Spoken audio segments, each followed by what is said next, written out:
गोंदिया, भंडारा, चंद्रपूर, गडचिरोली, अमरावती, बुलढाणा, वाशिम, यवतमाळ जिल्ह्यात पुढील 24 तासात अतिवृष्टीचा इशारा देण्यात आला। बापू, पुढील 3 तास सतर्कतेचा इशारा आहे। पुढील 3 तासात विजेच्या गडगडाटासह मुसळधार पावसाचा हवामान खात्याने इशारा दिला आहे। त्यामुळे विदर्भात ठिकठिकाणी मुसळधार पाऊस पडू शकतो। चांदूर बाजारची दृश्य आपण बघतोय। चांदूर बाजारमध्ये तर ढगफुटी सदृश्य पाऊस झाला आहे आणि यामध्ये ठिकठिकाणी आता घराघरांमध्ये पाणी शिरलंय। त्यामुळे घरातल्या सामानाचं तर नुकसान झालंच आहे, पण शेतकऱ्यांचं देखील मोठं नुकसान झाल्याचं कळतंय। त्यामुळे नागपूरसहित विदर्भातल्या वर्धा, अकोला, गोंदिया, भंडारा, नागपूर, गडचिरोली, अमरावती, बुलढाणा, वाशिम, यवतमाळ जिल्ह्यात पुढील 24 तासात अतिवृष्टीचा इशारा देण्यात आला। आणि आता 36 जिल्ह्यांमधल्या वेगवेगळ्या घडामोडी। मालेगाव शहर परिसरात जोरदार पाऊस झाला। मागील 3 आठवड्यांपासून दडी मारलेल्या पावसाने शहराला चांगलं झोडपून काढलं। त्यामुळे पावसाच्या प्रतीक्षेत असलेल्या शेतकऱ्यांमध्ये आनंदाचं वातावरण आहे। रत्नागिरीच्या केळशी गावात मुसळधार पावसाने हजेरी लावली आणि यामुळे गावातील जनजीवन विस्कळीत झाले। बाजारपेठेसह गावातील मुख्य रस्ता पूर्णपणे जलमय झालाय। त्यामुळे नागरिकांना मोठ्या अडचणींचा सामना करावा लागतोय। काही भागात पाणी वाढत असल्यानं नागरिकांमध्ये भीतीचं वातावरण आहे। संगमेश्वर साखरपा मुर्शी चेकपोस्टच्या पुढे रत्नागिरी आणि कोल्हापूरला जोडणाऱ्या संगमेश्वर आंबा घाट मार्गावर दरड कोसळली आहे। धोकादायक वळणावर ही दरड कोसळल्यानं वाहतूक विस्कळीत झाली। नांदेड जिल्ह्यातील देगलूर तालुक्यातील वजरगा इथल्या मन्याड नदीला पूर आलाय आणि पुरामुळे शेतकऱ्यांची पिकंही पाण्याखाली गेली आहेत। वजरगा आणि आसपासच्या गावातील शेतात पाणी शिरल्यानं पिकांचं मोठं नुकसान झालं असून लख्खा आणि शेळगाव या गावांचा संपर्क तुटला। धाराशिवमध्ये मांजरा नदीला पूर आल्यानं एक शेतकरी पाण्यातून वाहून गेला होता आणि या शेतकऱ्याचा प्रशासन शोध घेत आहे। भाजप आमदार राणा पाटलांनीही घटनास्थळी जात पाहणी केली। बीडच्या सौताडामधील रामेश्वरचा धबधबा ओसंडून वाहू लागलाय। 700 फुटावरनं कोसळणाऱ्या धबधब्याचं दृश्य पर्यटकांना खुणावत आहे। नांदेड जिल्ह्यातल्या कंधार तालुक्यातील कवठा परिसरात झालेल्या मुसळधार पावसामुळे नदी नाल्यांना पूर आलाय। तेलूर ते कवठा रस्त्यावर असलेल्या कमी उंचीच्या पुलावरनं पाणी वाहिल्यानं हा मार्ग बंद झालाय, तर शेतातही पाणी साचल्यानं मोठं नुकसान झालं। बार्शी तालुक्यात सलग दुसऱ्या दिवशी पावसानं दमदार हजेरी लावल्यानं चांदणी नदीला पूर आलाय। बार्शी तालुक्यातील आगळगाव, उंबरगे गावांना जोडणारा पूलही पाण्याखाली गेल्यानं अनेक गावांचा संपर्क तुटला। बीडच्या माजलगाव तालुक्यातील सरस्वती नदीला पूर आलाय। मोगरा, शिंबरी, पारगाव, उंबरी, साळेगाव, कोठाळा, जीवनपूर या गावांचा संपर्क तुटला। पुलावरनं पाणी जात असल्यानं झेंडावंदनसाठी जाणारे विद्यार्थी, शिक्षक, ग्रामसेवक, तलाठी कर्मचारी अडकले। जोरदार झालेल्या पावसाने वाहतूक ठप्प झाली।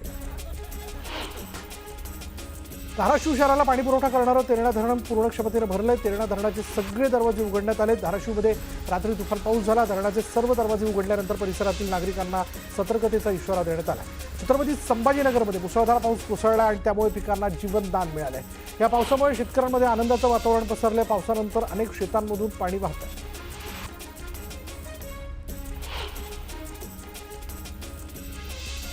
धाराशिव जिल्ह्यातील कळंब तालुक्यातील गावांना मुसळधार पावसाचा फटका बसला। कळंब तालुक्यातील संजीतपूर इथल्या तेरणा नदीचं पाणी शेतात शिरल्यानं शेतातील पिकं आडवी झाली। यावरती शिरीषानंद सरस्वती यांनी चिंता व्यक्त केली। राज्यात जिल्ह्यात पावसानं हजेरी लावली। पहाटे झालेल्या पावसामुळे अलिबागमधील बायपास मार्गावर पाणी साचलं होतं। पावसाचं पाणी साचल्यानं वाहन चालकांना पाण्यातून मार्ग काढताना कसरत करावी लागते।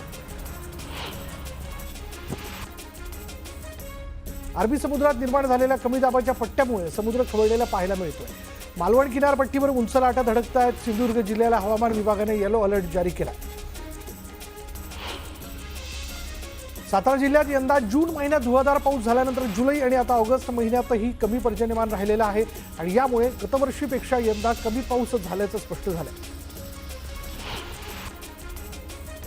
चंद्रपूर जिल्ह्यातील ताडोबा अंधारी व्याघ्र प्रकल्प म्हणजे वाघांचा हक्काचा अधिवास आणि ताडोबा अंधारी व्याघ्र प्रकल्पाने सध्या हिरवा शालू पांघरल्या दरम्यान आज 15 ऑगस्टच्या निमित्तानं वन्यजीव प्राण्यांचा व्हिडिओ जारी करण्यात आला।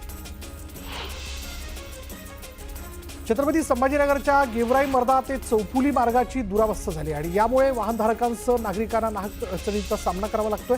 त्यामुळे तातडीनं रस्ता दुरुस्त करण्याची मागणी नागरिकांनी केली। शिर्डीच्या साई मंदिरात तेलंगणाच्या एका भक्ताने सोन्याचं अगरबत्ती स्टँड आणि ताट अर्पण केलं। अगरबत्ती स्टँडवर श्रद्धा आणि सबुरीचा मंत्र कोरण्यात आलाय। जी अरिनाथ नावाच्या भक्ताने हे दान केलं। अहिल्यानगरच्या नवीन दहीफळमध्ये सरपंचाच्या वाहनावर विद्यार्थ्यांनी चिखलफेक केली. रस्ता मिळत नसल्यानं विद्यार्थ्यांनी संताप व्यक्त केला. दरम्यान या घटनेचा व्हिडिओ जोरदार व्हायरल झाला. पुण्यात बाबासाहेब आंबेडकर सांस्कृतिक भवन कृती समितीने आंदोलन केलं आणि आंदोलनाच्या ठिकाणी पोलिसांचा मोठा बंदोबस्त तैनात करण्यात आला असून ससून रुग्णालयात समोरील 8,900 चौरस मीटर जागा आंबेडकर भवनासाठी देण्याची मागणी करण्यात आली. लातूरच्या मुरुडमध्ये रेल्वे थांब्यासाठी नागरिकांनी आंदोलन केलं. यावेळी तिरंगा फडकवून रेल्वे थांब्याची मागणी करण्यात आलेली आहे. आंदोलनात मोठ्या संख्येनं नागरिकांनी सहभाग नोंदवला होता. परभणीत शेतकऱ्यांनी शक्तीपीठ महामार्गाला विरोध केला. शेतात झेंडावंदन करून जमीन न देण्याचा निर्धार शेतकऱ्यांनी केला. तर तातडीनं शक्तीपीठ महामार्ग रद्द करण्याची मागणी करण्यात आली. राज्यातील सर्व माध्यमांच्या शाळांमध्ये दर शनिवारी देशभक्तीपर गाण्यावर कवायती घेण्याचा उपक्रम राबवण्यात येणार आहे आणि याचा आज शिक्षण मंत्री दादा भुसे यांच्या हस्ते शुभारंभ करण्यात आला. पंढरपुरातील प्राचीन गोपाळकृष्ण मंदिरात जन्माष्टमीचा उत्साह पाहायला मिळाला आहे. परंपरेनुसार रात्री जन्माष्टमी साजरी झाल्यानंतर राज्यातील पहिली मानाची ऐतिहासिक दहीहंडी फोडण्यात येते. या निमित्तानं वेगवेगळ्या कार्यक्रमांचं आयोजन करण्यात आलं. सार्वजनिक बांधकाम विभागाकडे कळवण भागातील ठेकेदारांचे तब्बल 550 कोटी तकलीफ. वारंवार मागणी करूनही बिलाची रक्कम मिळत नसल्यानं संतप्त ठेकेदारांनी रस्त्यावर उतरत आंदोलन केलं.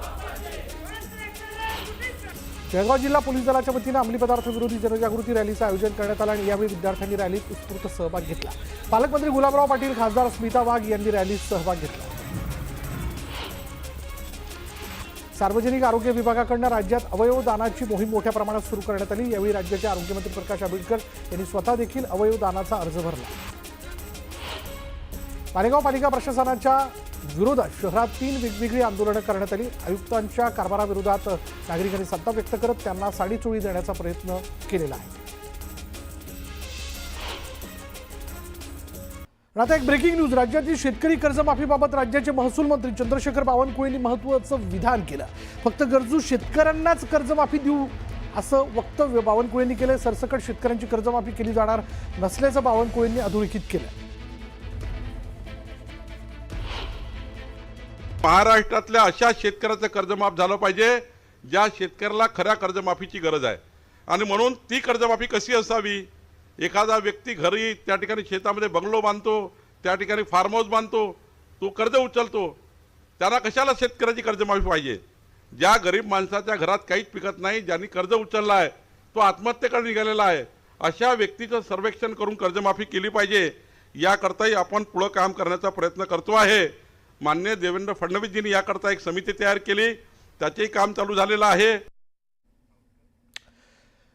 यानंतर बघूयात इतरही घडामोडी. सर्वोच्च न्यायालयाने श्वानांबाबत घेतलेल्या निर्णयाविरोधात पुण्यात आंदोलन करण्यात आलं. दिल्लीतल्या श्वानांना शिफ्ट करू नका, त्यांनाही जगण्याचा अधिकार आहे. प्रशासनाने कुत्र्यांची नसबंदी करावी अशी मागणी करत पुण्यात श्वानप्रेमींकडून आंदोलन करण्यात आलं. हिंगोलीचे जिल्हाधिकारी कार्यालयासमोर मागील महिनाभरापासून आदिवासी विद्यार्थी साखळी उपोषण करत होते आणि पैसा संवर्गातील पदभरतीच्या मागणीकरता सुरू असलेले हे उपोषण मागे घेण्यात आले. हिंगोलीचे पालकमंत्री नरहरी झिरवाळ यांनी उपोषणकर्त्यांशी संवाद साधत आश्वासन दिलं आणि त्यानंतर हे आंदोलन मागे घेण्यात आलं. चंद्रपूरमध्ये मनसेनं रस्त्यांवरील खड्ड्यांविरोधात आंदोलन केलं. खड्ड्यांमुळे वाहनधारकांना नाहक त्रास होतोय. तातडीनं खड्डे दुरुस्त करण्याची मागणी यावेळी मनसे पदाधिकाऱ्यांनी केली. नागरी संघर्ष समितीने पालिकेसमोर जवाब दो आंदोलन केलं. घरपट्टीचे थकीत व्याज कमी करण्याची मागणी करण्यात आली आहे. दरम्यान तातडीनं मागणी पूर्ण करण्याची मागणी करण्यात आली. येवला तहसीलच्या मैदानात ध्वजारोहणाचा कार्यक्रम सुरू असतानाच काही शेतकऱ्यांनी अंगावर डिझेल ओतून आत्मदहनाचा प्रयत्न केला. यात काही महिलांचाही समावेश होता. शेतशिवारातील रस्त्यासाठी आंदोलन करण्यात आलं. भूम तालुक्यातील वारदवाडी इथल्या ग्रामस्थांनी पाण्यात बसून आंदोलन केले. वारदावाडी भूम आणि बार्शी रस्त्याला जोडणारा पूल नादुरुस्त असल्यानं दुरुस्ती करण्याच्या मागणी करता आंदोलन करण्यात आलं.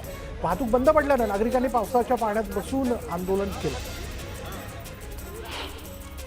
संत ज्ञानेश्वर माऊलींचा 750वा जन्मोत्सव साजरा करण्यात येतो आणि या निमित्तानं आळंदीमधील संत ज्ञानेश्वर माऊलींच्या मंदिरावर तब्बल 22 किलो वजनाचा सोन्याचा कळस स्थापित करण्यात येणार आहे. मुख्यमंत्र्यांच्या हस्ते सुवर्ण कलशारोहण केलं जात आहे. आमरण उपोषण करणाऱ्यांचा सत्कारच केला पाहिजे. अरे दे ना बाबा, SP दे ना बोलतो असं म्हणत अजित पवारांनी उपोषणकर्त्यांकडून निवेदन घेतलं. तुमची मागणी पूर्ण होईल, अधिकाऱ्यांशी बोलून प्रश्न मार्गी लावू, माझ्याकडे जादूची कांडी नाही, लगेच व्हायला, अशी मिश्किल टिप्पणी अजित पवारांनी केली. स्वातंत्र्य दिनाच्या निमित्तानं पालकमंत्री जयकुमार गोरेंना सोलापुरातील 4 हुतात्म्यांपैकी एका हुतात्म्याच्या नावाचा विसर पडला. स्वातंत्र्यदिनी बलिदान देणाऱ्या कुर्बान हुसेन यांचं नाव न घेतल्यामुळे काँग्रेसकडून जयकुमार गोरेंवर टीका होते आणि याबाबत नागरिकांनीही नाराजी व्यक्त केली. बीडमध्ये अजित पवारांनी सराफा असोसिएशनच्या अध्यक्षाला झापले. यावेळी सोबतच्या समर्थक आणि कार्यकर्त्यांनी काढता पाय घेतला. महामंडळाचं वाटप झाल्यानंतर विचार करण्याचं आश्वासन अजित पवारांनी दिलं. मुंबई महापालिका ठाकरे बंधू एकत्र येऊन जिंकणार असा विश्वास खासदार संजय राऊतांनी व्यक्त केला. मुंबई, ठाणे आणि नाशिकमध्ये आम्ही एकत्र लढू असं राऊत म्हणाले. महाराष्ट्र आणि ठाकरे एकजुटीसाठी ठाकरे बंधूंनी तलवार उपसली. आता कोणतीही अघोरी शक्ती आली तरी ताकद तुटणार नाही. वज्रमुठ तशीच राहील असं खासदार संजय राऊत म्हणाले.